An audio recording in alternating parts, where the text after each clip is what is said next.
One of the caveats that I do have some personal information that I did get personally involved in was some information that had to do with the Stargates and Looking Glass, and more specifically the 2012 problem with those projects.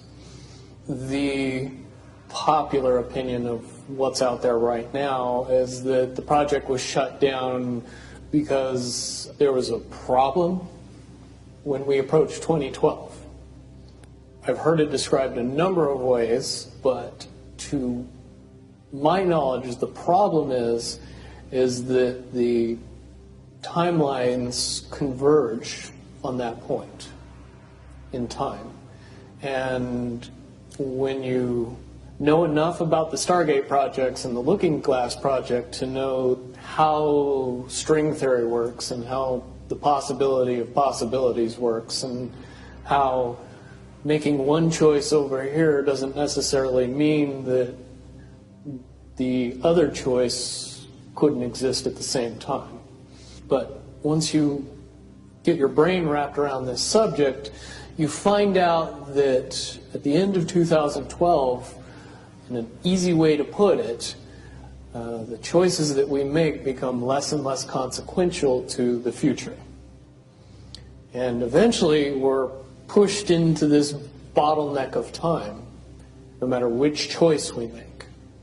And that's important to the people that had access to Looking Glass because they would use Looking Glass knowing the choices that they would make and the future would pop up. The big mistake was coming up with the possibility of future. And when we started using a computer to say, well, if we make this choice, it's 79% possible that this scenario happens, and 23% are possible, or whatever, using round numbers, that this scenario would happen.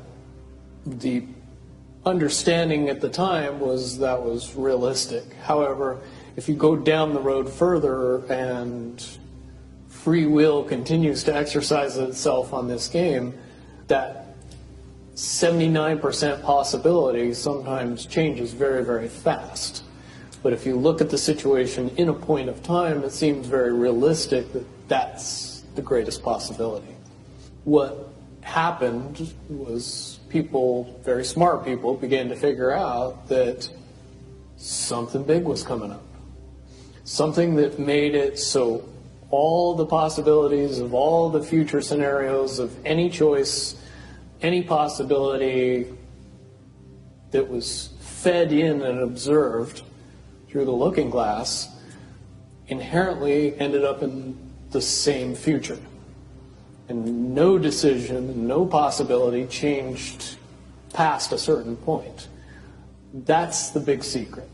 All possible timelines lead to the same basic set of history in the future. That is what sends everybody that has all of the information, that knows everything, into a blind panic.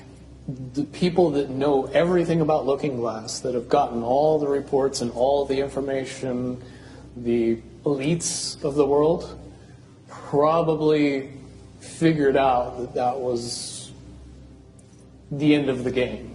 And nothing could be manipulated beyond that point. When I was in the military, it would have been before '97 when I got in trouble.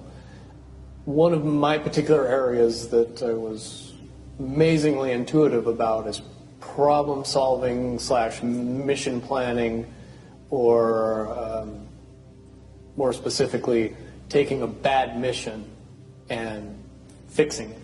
Certainly knowing how string theory and possible futures works makes it so you can work your mind very quickly to see the reality of what's happening and decide what decisions need to be made to change it for a particular outcome. At a certain point, after they're done hearing the computer tell them, this is what's going to happen over and over and over and over again, all they become focused on is, how do we fix it? What I do know is that I was called in and asked to solve this problem, this timeline contraction problem. And I eventually did my due diligence and did all the investigating and basically only had one piece of information, and that was reinforcement. The computer's right. The timelines will contract down to some inevitable thing. There is an inevitable event. It's been forecast, it's been predicted, it's been fed to us in a slop trough of what they want us to believe will happen. They don't actually have control over what happens. They only have control over the reaction, and it seems that no matter what they try to do to cause their desired reaction, it's going to have an opposite effect. Much, much easier for me to explain today what that process is as opposed to back then. If I had to give it a name, I would say it's the awakening process.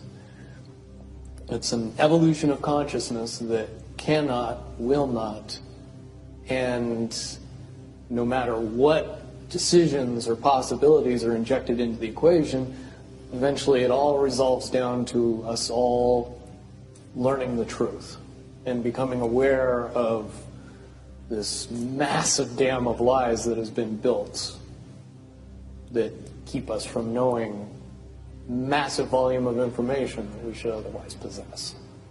Essentially what happened with Looking Glass, not only did they not want people to use it anymore because they knew it was just going to burp out the same thing, but at the same time they didn't want anybody else to know what it was saying, I'm sure.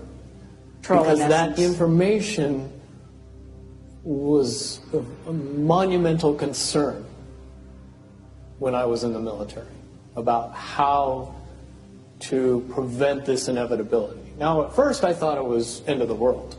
Now I see end of the world as end of their world.